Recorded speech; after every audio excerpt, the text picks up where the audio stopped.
What was so bad about the period from 1776 to 1914? Well, the doctors complained a little bit because it was in the 20th century. The doctors, like all business people, decided that there ought to be a monopoly.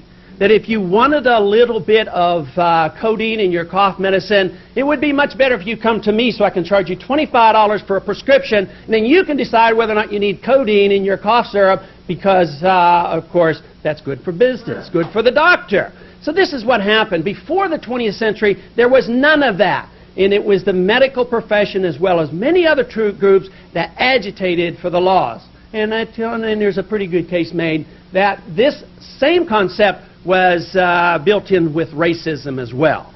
We do know that opium was used by the Chinese, and the Chinese were not welcomed in this country.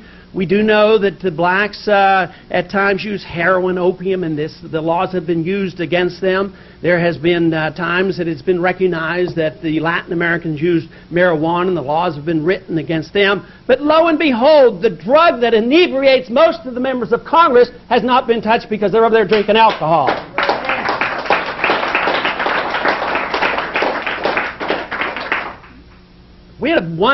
We haven't had many pieces of legislation in the 4 terms I was in Congress, but there was one piece of legislation that came up that was dealt with drugs.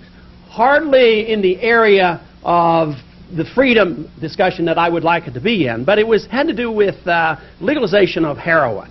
It wasn't to make it available. It was to merely make it legal for me as a physician to prescribe it to somebody who had intractable pain, that had cancer, and was not responding to morphine.